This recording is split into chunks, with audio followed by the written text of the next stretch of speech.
जय हिंद साथियों, आप लोग कैसे हैं। उम्मीद करता हूं कि आप लोग बहुत ही बढ़िया होंगे। तो आज की इस वीडियो में हम लोग क्लास 12 के दिगंत भाग 2 के चैप्टर नंबर 4 के कंप्लीट वीडियो इस वीडियो में याद करने वाले हैं। ठीक है ना, कंप्लीट ऑब्जेक्टिव को याद करेंगे जिसका नाम है अर्धनारीश्वर।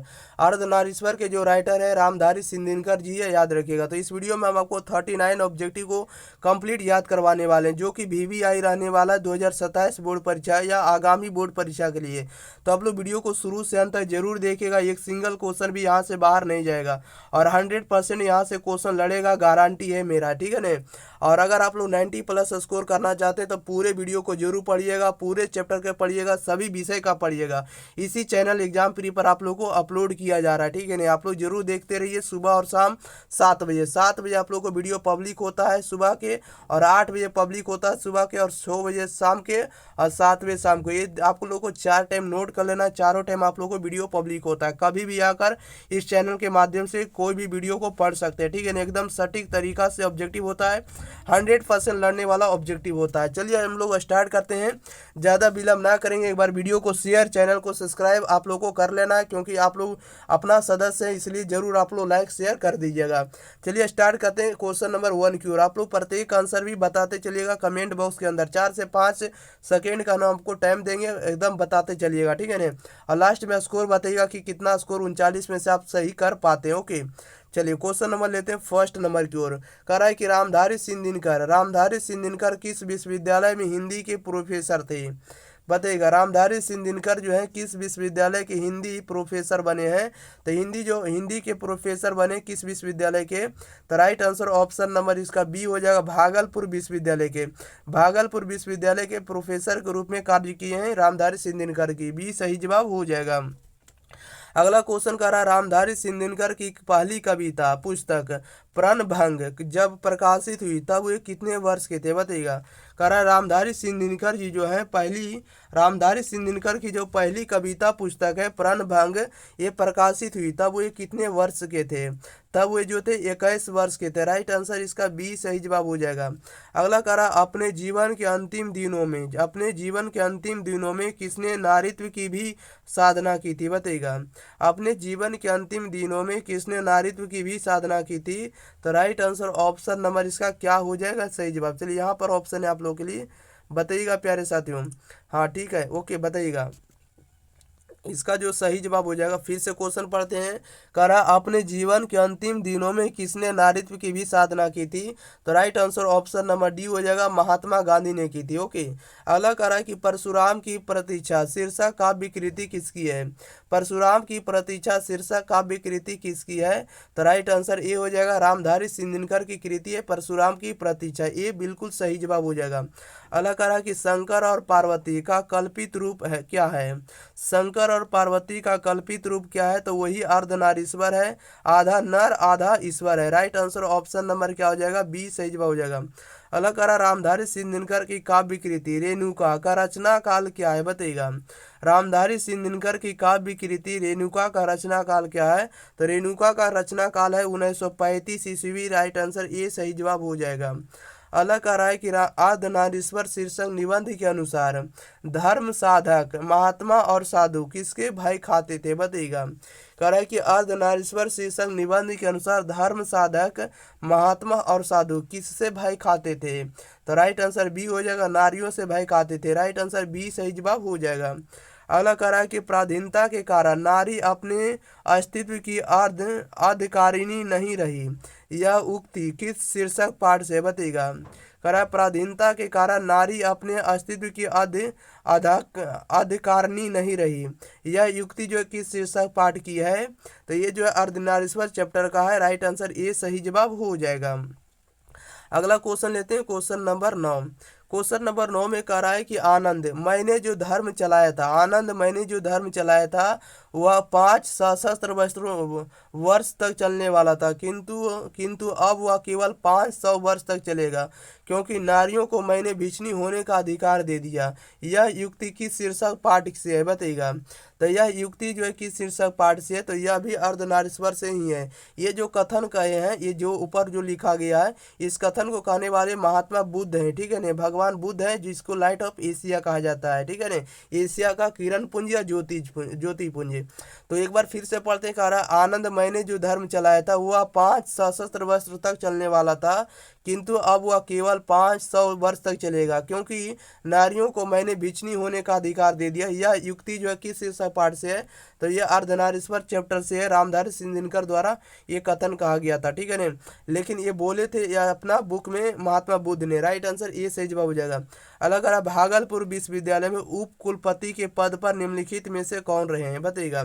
भागलपुर विश्वविद्यालय में उप कुलपति के पद पर कौन रहे हैं, तो रामधारी सिंह दिनकर रहे हैं। राइट आंसर ये सही जवाब हो जाएगा। अगला क्वेश्चन लेते हैं, क्वेश्चन नंबर 11। 11 नंबर में कह रहा है कि अर्धनारीश्वर शीर्षक निबंध में शंकर और पार्वती का किस प्रकार का रूप वर्णित है, बताइएगा। कह रहा है कि अर्धनारीश्वर शीर्षक निबंध में शंकर और पार्वती का किस रूप या किस प्रकार का रूप वर्णित है, तो राइट आंसर सी हो जाएगा, कल्पित रूप वर्णित है। अगला कह रहा है, रामधारी सिंह दिनकर किस विश्वविद्यालय में उप कुलपति के पद पर रहे हैं। रामधारी सिंह दिनकर किस विश्वविद्यालय में उप कुलपति के पद पर रहे हैं, तो राइट आंसर ये हो जाएगा, भागलपुर विश्वविद्यालय के। ये सही जवाब हो जाएगा। नारी और नर एक ही द्रव्य की ढली दो प्रतिमाएं हैं, किस रचनाकार की पंक्ति, बताइएगा। नारी और नर एक ही द्रव्य की ढली दो प्रतिमाएं हैं, किस रचनाकार की पंक्ति है, तो रामधारी सिंह दिनकर की पंक्ति है। राइट आंसर इसका सी बिल्कुल सही जवाब हो जाएगा। अगला क्वेश्चन लेते हैं, क्वेश्चन नंबर 14। कह रहा है कि नारी और नर एक ही द्रव्य की ढली दो प्रतिमाएं हैं, यह पंक्ति किस शीर्षक पाठ से है, तो यह जो पंक्ति है अर्धनारीश्वर पाठ से है। Right answer option number C बिल्कुल सही जवाब हो जाएगा। अगला कह रहा है, दिनकर जी को निम्न में से कौन सा पुरस्कार दिया गया था, बताइएगा। दिनकर जी को निम्न में से कौन सा पुरस्कार दिया था, तो पद्म भूषण दिया गया था। राइट आंसर बी सही जवाब हो जाएगा। अगला कह रहा है कि अर्धनारीश्वर पाठ के लेखक कौन है, यह पूछा जा सकता है कि अर्धनारीश्वर किसकी रचना है। अर्धनारीश्वर पाठ के लेखक कौन है या अर्धनारीश्वर किसकी रचना है, तो राइट आंसर बी सही जवाब हो जाएगा। रामधारी सिंह दिनकर की रचना है अर्धनारीश्वर, बी सही जवाब हो जाएगा। क्वेश्चन नंबर 17 कह रहा है कि रामधारी सिंह दिनकर की रचना कौन है, बताइएगा। रामधारी सिंह दिनकर की रचना कौन है, तो राइट आंसर डी हो जाएगा, अर्धनारीश्वर है। अर्धनारीश्वर किसकी रचना है, तो रामधारी सिंह दिनकर की रचना है, बिल्कुल डी सही जवाब हो जाएगा। अगला कह रहा है, दिनकर जी का जन्म बिहार के किस जिले में हुआ था। दिनकर जी का जन्म बिहार के किस जिले में हुआ था, तो बेगूसराय जिले में हुआ था। राइट आंसर बी सही जवाब हो जाएगा। अगला क्वेश्चन लेते हैं, क्वेश्चन नंबर 19। चलिए क्वेश्चन नंबर 19 नंबर में आप लोग ध्यान दीजिएगा।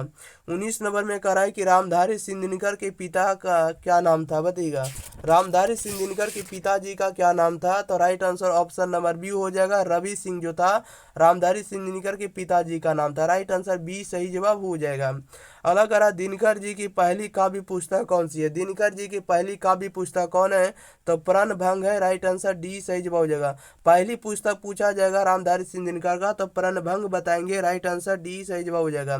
दिनकर जी की पहली कविता किस पत्रिका में प्रकाशित हुई। दिनकर जी की पहली कविता जो है किस पत्रिका में प्रकाशित होती है, तो छात्र सहोदर में। राइट आंसर ए सही जवाब हो जाएगा। अगला कह रहा, दिनकर जी की पहली कविता कब प्रकाशित हुई। दिनकर जी की पहली कविता जो है कब प्रकाशित होती है, तो 1925 ईस्वी में। राइट आंसर बी सही जवाब हो जाएगा। अगला नंबर क्वेश्चन लेते हैं, क्वेश्चन नंबर 23। कराए, निम्न में रामधारी सिंह दिनकर की रचना कौन है, बताइएगा। निम्न में रामधारी सिंह दिनकर की रचना कौन है, तो उर्वशी है। राइट आंसर सी सही जवाब हो जाएगा। उर्वशी जो है रामधारी सिंह दिनकर की रचना है, सी बिल्कुल सही जवाब हो जाएगा। अगला कह रहा है, बुद्ध और महावीर ने नारियों को कौन सा अधिकार दे दिया था, बताइएगा। बुद्ध और महावीर ने नारियों को कौन सा अधिकार दे दिया था, तो भिक्षुणी होने का अधिकार दे दिया। राइट आंसर बी सही जवाब हो जाएगा। अगला क्वेश्चन कह रहा है कि पुरुष जब नारी के गुण सीख लेता है तब वह देवता बन जाता है। पुरुष जब नारी के गुण सीख लेता है तब वह देवता बन जाता है, किंतु नारी जब नर के गुण सीखती है तब वह राक्षस हो जाती है। यह कथन किसका है, तो यह कथन जो है प्रेमचंद्र जी का। राइट आंसर सी सही जवाब हो जाएगा। अगला क्वेश्चन लेते हैं, क्वेश्चन नंबर 26। कह रहा है कि अर्धनारीश्वर का किस विद्या से संबंध है, बताइएगा। अर्धनारीश्वर का जो है किस विद्या से संबंध है, तो राइट आंसर ये हो जाएगा, निबंध से। अर्धनारीश्वर एक प्रकार का जो है निबंध है। राइट आंसर ये हो जाएगा। अर्धनारीश्वर शीर्षक पाठ में कौन सा स्वयं वृत बन गया और नारी को उसने कली मान लिया, बताइएगा। कह रहा है, अर्धनारीश्वर शीर्षक पाठ में कौन स्वयं वृत बन गया और नारी को उसने कली मान लिया, तो राइट आंसर डी हो जाएगा, पुरुष ने। राइट आंसर डी हो जाएगा। अगला कह रहा है नारी तो हम हूँ करी, नारी तो हम हूँ करी तब ना किया विचार, जब जानी तब परिहारी नारी महाविकार। यह पंक्ति जो है किस पाठ से है बताइएगा। कह रहा है नारी तो हम हूँ करी तब ना किया विचार, जब जानी तब परिहारी नारी महाविकार। यह पंक्ति जो किस पाठ से लिया गया है, तो यह लिया गया आपको अर्धनारीश्वर चैप्टर से। Right answer option number A बिल्कुल सही जवाब हो जाएगा। अगला कह रहा है निम्नलिखित में कौन सी रचना दिनकर जी की नहीं है बताइएगा।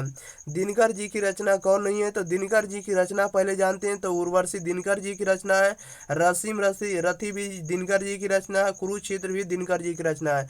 तो राइट आंसर आपका सी हो जाएगा, दिनकर जी की रचना नहीं है। राइट आंसर इसका सी बिल्कुल सही जवाब हो जाएगा। ओके, अगला क्वेश्चन लेते हैं, क्वेश्चन नंबर 30 में। 30 नंबर प्रश्न में करा है निम्नलिखित में से कौन सी रचना दिनकर जी की है बताइएगा। निम्नलिखित में से कौन सी रचना जो है दिनकर जी की है, तो दिनकर जी की रचना कौन है, तो परशुराम की प्रतीक्षा। परशुराम की प्रतीक्षा दिनकर जी की रचना है, बी सही जवाब हो जाएगा। अगला करा दिनकर को किस कृति पर भारतीय ज्ञानपीठ पुरस्कार प्राप्त हुआ। यह पूछा जा सकता है कि ज्ञानपीठ पुरस्कार से सम्मानित रचना कौन है। दिनकर जी को किस कृति पर ज्ञानपीठ पुरस्कार प्राप्त हुआ, या ज्ञानपीठ पुरस्कार से सम्मानित रचना कौन है। तो राइट आंसर बी हो जाएगा, उर्वशी है। उर्वशी के लिए जो है दिनकर जी को ज्ञानपीठ पुरस्कार प्राप्त होता है। राइट आंसर बी सही जवाब हो जाएगा। अगला कह रहा है युद्ध और शांति की समस्या पर लिखी गई काव्य कृति है। युद्ध और शांति की समस्या पर लिखी गई काव्य कृति कौन है, तो कुरुक्षेत्र है। राइट आंसर बी सही जवाब हो जाएगा। अगला कह रहा है अर्धनारीश्वर कल्पित रूप है। अर्धनारीश्वर जो कल्पित रूप है शिव और पार्वती का है। राइट आंसर ये बिल्कुल सही जवाब हो जाएगा। अगला क्वेश्चन लेते हैं 34 नंबर। कह रहा है गांधारी थी, गांधारी कौन थी, तो गांधारी जो थी राइट आंसर ये हो जाएगा दुर्योधन की माँ थी। दुर्योधन की माँ का नाम गांधारी था। राइट आंसर ये हो जाएगा। प्रेमचंद्र थे, प्रेमचंद्र कौन थे, तो प्रेमचंद्र जो थे एक कथाकार थे। राइट आंसर बी सही जवाब हो जाएगा। दिनकर जी का जन्म कब हुआ था बताइएगा। दिनकर जी का जन्म कब होता है, तो 23 सितंबर 1908 को। 23 सितंबर 1908 को दिनकर जी का जन्म होता है। ये सही जवाब हो जाएगा। अगला क्वेश्चन लेते हैं, क्वेश्चन नंबर 37 नंबर में। चलिए क्वेश्चन नंबर 37 में ध्यान दीजिएगा। कह रहा है दिनकर किस युग के कवि हैं बताइएगा। दिनकर जो है किस युग के कवि है, तो छायावादोत्तर युग के कवि हैं। दिनकर किस युग के कवि हैं, तो छायावादोत्तर युग के कवि है। राइट आंसर सी सही जवाब हो जाएगा।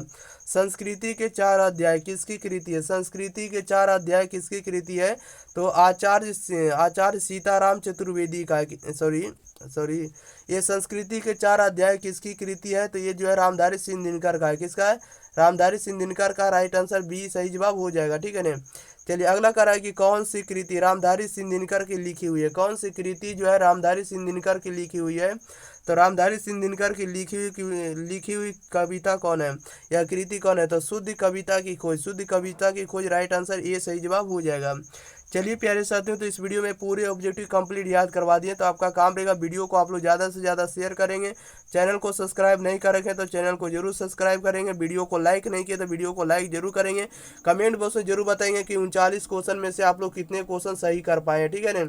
आप लोग को 12th क्लास का सुबह और शाम दोनों टाइम आप लोग को वीडियो पढ़ना है। पीडीएफ के लिए आपको नहीं सोचना है, सभी पीडीएफ फ्री ऑफ कॉस्ट मिलता है। वीडियो के डिस्क्रिप्शन में आप लोग टेलीग्राम और व्हाट्सएप से जुड़ जाइए, वहाँ पर पीडीएफ फ्री ऑफ कॉस्ट मिलता रहेगा। ओके, मिलते हैं अगले वीडियो साथ। अगर आप लोग को किसी भी तरह का समस्या होता तो आप लोग कमेंट बॉक्स में कमेंट कर सकते हैं, ताकि हम अगले वीडियो में उसका सोल्यूशन निकाल सके। ठीक है ना। चलिए मिलते हैं अगले वीडियो साथ, तब तक लिए thank you for watching this video. धन्यवाद।